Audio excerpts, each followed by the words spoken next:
siswi tewas di kamar indekos. Mahasiswi nekat mengakhiri hidupnya dengan melompat dari lantai 4 Mall Paragon Semarang. Penyebab kematian mahasiswi FISIP Universitas Indonesia yang tewas setelah terjatuh dari lantai 18 apartemen. Saudara, seorang mahasiswi salah satu perguruan tinggi swasta di Kota Makassar, Sulawesi Selatan ditemukan tewas.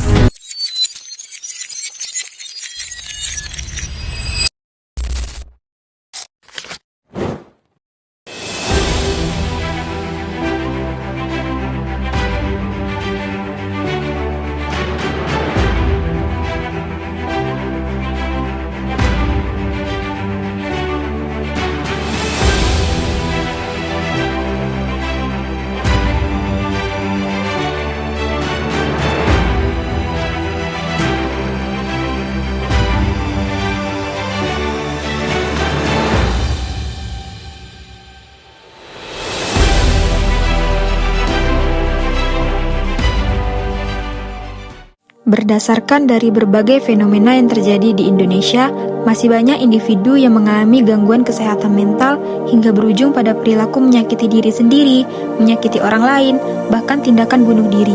Kondisi ini tidak terlepas dari rendahnya kesadaran dan kepedulian antar sesama, baik di lingkungan keluarga, masyarakat, maupun pertemanan. Selain itu, stigma negatif yang masih kuat membuat banyak orang memilih untuk diam dan memendam masalahnya karena takut dianggap aneh atau lemah. Melalui video edukasi ini, saya berharap dapat menumbuhkan kesadaran, empati, serta pemahaman akan pentingnya kesehatan mental sebagai bagian dari kesejahteraan manusia.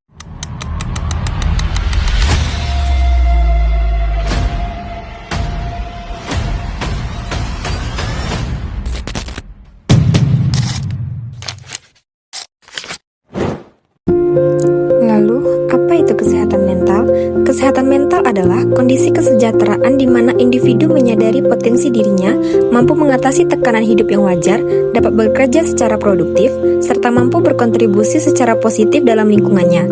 Dengan kata lain, kesehatan mental bukan berarti seseorang selalu bahagia, melainkan mampu mengelola emosi dan tekanan hidup dengan cara yang sehat. Seseorang yang sehat secara mental biasanya mampu mengelola emosinya dengan baik. Selanjutnya, mari kita mengenal apa itu gangguan kesehatan mental. Penyakit mental atau gangguan mental adalah kondisi medis yang mempengaruhi cara berpikir, suasana hati, perasaan, dan perilaku seseorang, sehingga mengganggu fungsi kehidupan sehari-hari. Gangguan mental bukanlah kelemahan pribadi, bukan kurang iman, dan bukan pula sekedar kurang bersyukur. Jika tidak ditangani dengan tepat, gangguan mental dapat menyebabkan penurunan kualitas hidup, kesulitan dalam hubungan sosial, gangguan akademik atau pekerjaan, hingga resiko menyakiti diri sendiri atau bunuh diri. Selanjutnya, mari kita pelajari mengenai penyebab gangguan kesehatan mental.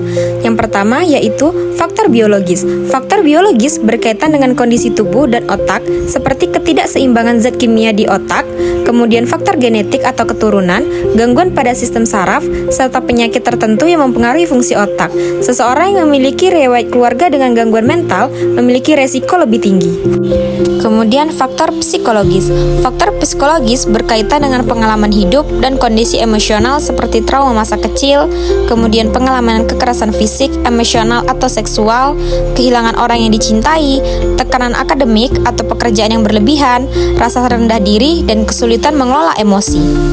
Selanjutnya adalah faktor lingkungan dan sosial. Lingkungan juga memiliki peran besar dalam kesehatan mental seseorang, seperti bullying atau perundungan. Bullying berdampak langsung pada harga diri dan rasa aman psikologis seseorang. Ketika seseorang mengalami perundungan secara berulang, otak akan menafsirkan situasi tersebut sebagai ancaman yang terus-menerus. Akibatnya, tubuh dan pikiran berada dalam kondisi stres kronis.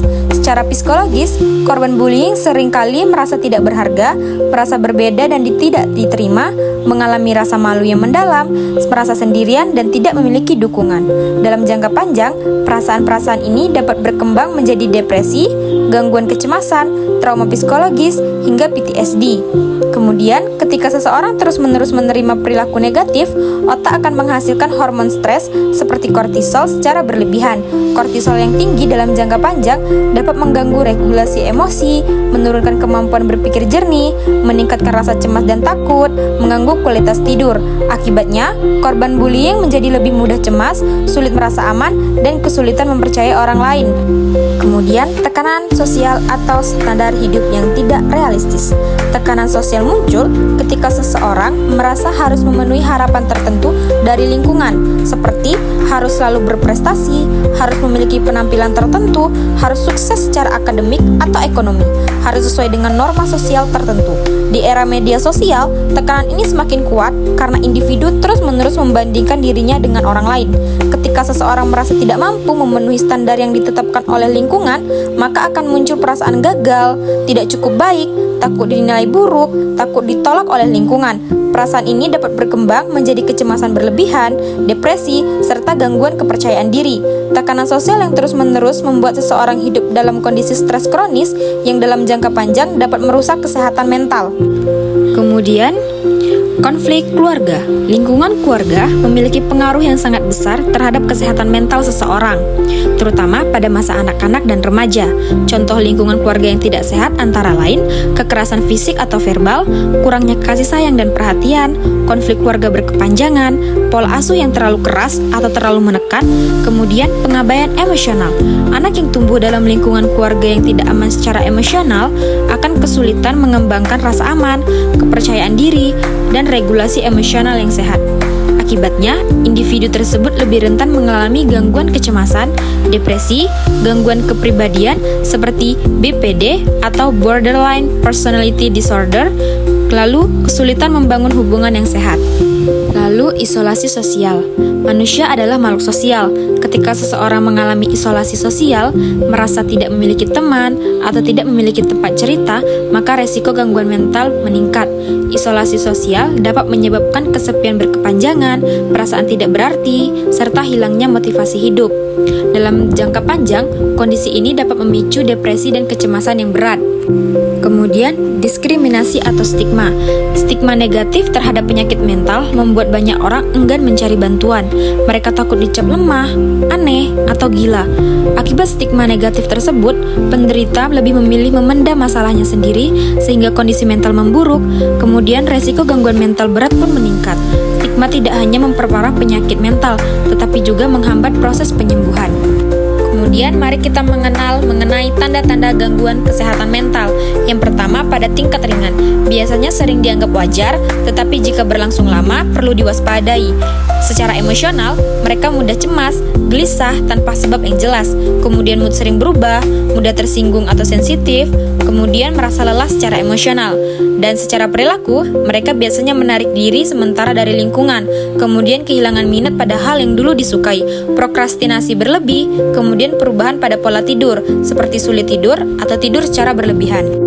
Pada tingkat sedang, ini biasanya sudah mulai mengganggu aktivitas sehari-hari dan hubungan sosial.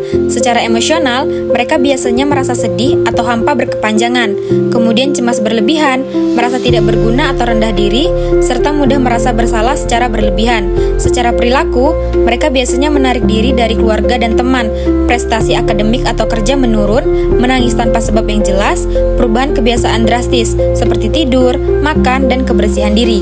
Dan pada tingkat berat, gangguan ini sudah signifikan dan berbahaya jika diabaikan. Secara emosional dan pikiran, mereka biasanya merasa putus asa berkepanjangan, merasa hidup tidak berarti, munculnya pikiran menyakiti diri sendiri, perasaan kosong ekstrim atau mati rasa. Secara perilaku, mereka biasanya mengisolasi diri total, menyakiti diri sendiri, ledakan emosi ekstrim seperti marah, menangis, dan agresif, ketergantungan alkohol atau obat terlarang. Terakhir, pada tingkat ekstrim atau krisis mental, kondisi darurat kesehatan mental, tanda utamanya adalah pikiran bunuh diri aktif atau percobaan bunuh diri, halusinasi seperti mendengar suara, melihat sesuatu yang tidak nyata, delusi atau keyakinan tidak rasional, kemudian kehilangan kendali atau emosi dan perilaku, tidak mengenali diri sendiri atau lingkungan. Perlu kalian ketahui, apabila seseorang sudah berada di tahap ini, mereka tidak hanya membutuhkan kita untuk mendengarkan atau sekedar memberi mereka semangat, tetapi mereka juga harus segera mendapatkan bantuan medis dan psikologis darurat. Pentingnya kesehatan mental. Kenapa sih kesehatan mental itu penting? Yuk simak penjelasannya. Kenapa kesehatan mental penting? kesehatan mental itu sangat penting karena ia adalah fondasi dari cara manusia berpikir, merasakan, bersikap, dan menjalani hidup. Sama seperti kesehatan fisik menentukan apakah tubuh bisa berfungsi dengan baik, kesehatan mental menentukan apakah seseorang bisa hidup dengan stabil, bermakna, dan berdaya. Berikut adalah beberapa alasan akan pentingnya kesehatan mental. Yang pertama, kesehatan mental menentukan cara seseorang berpikir dan memaknai hidup. Kesehatan mental berpengaruh langsung pada cara seseorang melihat diri sendiri, cara menilai dunia dan orang lain, cara mengambil keputusan, serta cara menghadapi masalah dan tekanan. Kenapa ini penting? Karena pikiran adalah pusat kendali hidup. Jika mental sehat, pikiran lebih jernih, penilaian lebih rasional, seseorang bisa membedakan mana masalah dan mana hanya emosi. Jika mental terganggu, pikiran menjadi negatif terus-menerus, muncul overthinking, rasa tidak berharga, ketakutan berlebihan. Seseorang bisa merasa hidupnya tidak ada artinya. Pengaruhnya adalah seseorang dengan mental tidak sehat bisa kehilangan arah hidup, merasa kosong, dan sulit melihat harapan meskipun sebenarnya ada. Yang kedua, kesehatan mental mengatur emosi dan reaksi seseorang. Mental yang sehat membantu seseorang mengenali emosinya, dapat mengelola marah, sedih, kecewa, dan juga takut, dapat mengekspresikan emosi dengan cara yang aman. Kenapa hal ini penting? Emosi yang tidak terkelola bisa meledak menjadi kemarahan, dipendam hingga berubah menjadi depresi, atau dilampiaskan ke diri sendiri seperti menyakiti diri sendiri maupun orang lain. Kemudian, jika kesehatan mental terganggu, emosi jadi ekstrim, terlalu mudah marah, terlalu sedih, terlalu takut. Perubahan emosi bisa sangat cepat dan tidak terkendali. Reaksi emosi sering tidak sebanding dengan masalah. Pengaruhnya dapat membuat hubungan menjadi rusak, konflik menjadi meningkat, dan seseorang bisa menyakiti diri sendiri tanpa benar-benar ingin mati, hanya ingin rasa sakitnya berhenti. Yang ketiga, kesehatan mental mempengaruhi hubungan sosial dan kemampuan berinteraksi. Manusia adalah makhluk sosial. Mental yang sehat dapat membantu membangun hubungan yang aman dan sehat, berkomunikasi dengan baik, memberi dan menerima kasih sayang. Kenapa hal ini penting? Jika kesehatan mental terganggu, seseorang bisa merasa tidak layak dicintai, mudah curiga, takut ditinggalkan, atau justru menarik diri. Hubungan menjadi tidak stabil, penuh konflik, atau sangat bergantung. Pengaruhnya dapat merasakan kesepian, isolasi sosial, dan rasa kesendirian. Meski dikelilingi banyak orang, ini adalah faktor besar munculnya depresi dan keinginan bunuh diri. Yang keempat, kesehatan mental berpengaruh langsung pada prestasi dan fungsi hidup sehari-hari. Mental yang sehat membantu seseorang fokus belajar atau bekerja, konsisten menjalani rutinitas, serta punya motivasi dan tujuan. Kenapa hal ini penting? Karena gangguan mental bisa menyebabkan sulitnya konsentrasi, cepat lelah secara mental, kehilangan minat pada hal-hal yang dulu disukai. Pengaruhnya adalah prestasi akademik menurun, pekerjaan terbengkalai, dan seseorang mulai merasa dirinya gagal, yang kemudian memperparah gangguan mental itu sendiri. Yang kelima, kesehatan mental berkaitan erat dengan kesehatan fisik. Mental dan fisik tidak bisa dipisahkan. Jika mental terganggu, hormon stres meningkat, sistem imun melemah, muncul keluhan fisik, sakit kepala, nyeri lambung, gangguan tidur, jantung berdebar. Jika mental sehat, tubuh lebih seimbang, tidur lebih berkualitas, daya tahan tubuh lebih baik. Pengaruhnya, banyak penyakit fisik kronis dipicu atau diperparah oleh stres dan gangguan mental yang tidak tertangani. Yang keenam, kesehatan mental mempengaruhi kemampuan menghadapi krisis dan tekanan hidup. Hidup pasti punya masalah, seperti kehilangan, kegagalan, penolakan, maupun trauma. Akan tetapi, mental yang sehat membuat seseorang lebih tangguh, bisa bangkit setelah jatuh, dan tidak hancur oleh satu kegagalan.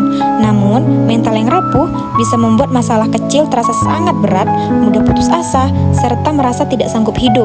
Inilah alasan kenapa dua orang dengan masalah yang sama bisa bereaksi sangat berbeda. Yang satu bertahan, yang lain merasa ingin menyerah. Yang terakhir, yaitu kesehatan mental adalah dasar kualitas hidup dan kebahagiaan.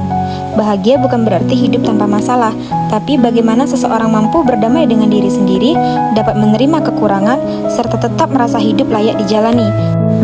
Pentingnya peran keluarga, teman, dan masyarakat. Peran masyarakat, keluarga, dan teman dalam menjaga kesehatan mental itu sangat besar dan tidak bisa digantikan oleh obat atau terapi saja. Karena kesehatan mental tidak tumbuh di ruang hampa, tetapi dibentuk, dipengaruhi, dan dipulihkan melalui lingkungan sosial tempat seseorang hidup. Peran keluarga antara lain membentuk dasar emosi dan rasa aman.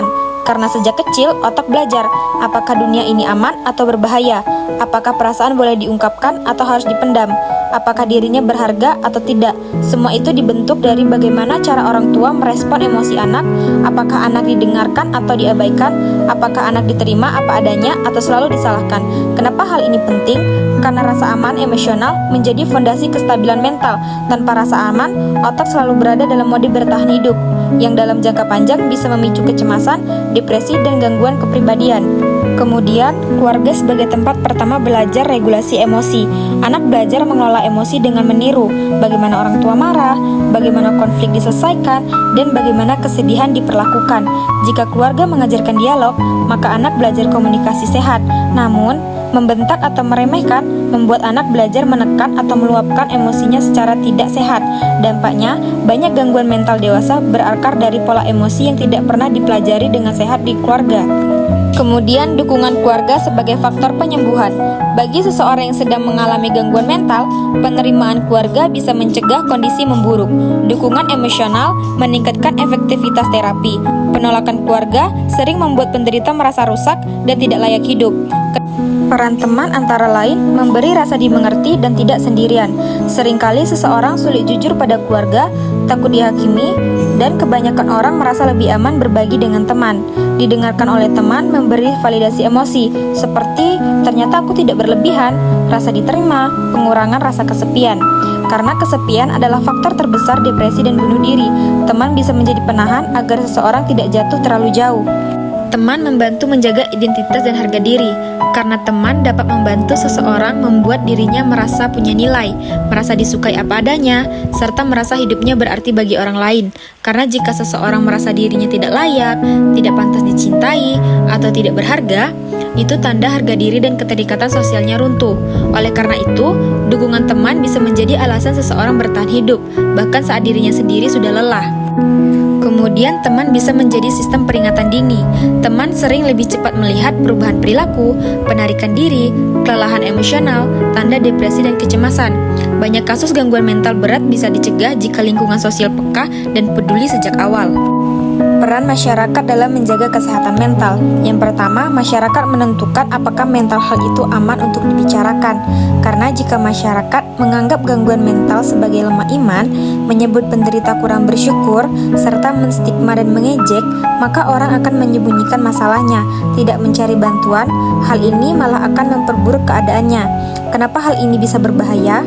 Karena gangguan mental yang tidak ditangani bisa berkembang menjadi kondisi yang lebih berat dan mematikan. Yang kedua, lingkungan sosial mempengaruhi tekanan hidup, seperti tuntunan berlebihan, perbandingan sosial, serta standar kesuksesan yang sempit. Ini bisa menciptakan stres kronis, rasa gagal terus-menerus, serta kelelahan mental massal. Dampaknya, masyarakat yang tidak ramah secara emosional memperbesar resiko gangguan mental secara kolektif. Yang terakhir, masyarakat menyediakan sistem pendukung, contohnya seperti sekolah yang aman secara psikologis, tempat kerja yang peduli kesehatan mental, akses layanan konseling, serta kampanye edukasi. Kenapa ini penting? Karena tidak semua orang punya keluarga atau teman yang suportif. Masyarakat bisa menjadi jaringan pengamanan terakhir. Mari kita berhenti sejenak, mari melihat lebih dalam. Mari kita sadari, tidak semua orang mampu menceritakan lukanya. Mari peduli, bukan dengan menghakimi, tetapi dengan memahami. Mari kita sama-sama menciptakan lingkungan yang aman, yang nyaman, dan penuh empati. Mari hadir sebagai tempat pulang bagi mereka yang sedang lelah berjuang, karena rasa aman bisa menyelamatkan dan kepedulian bisa memberi harapan.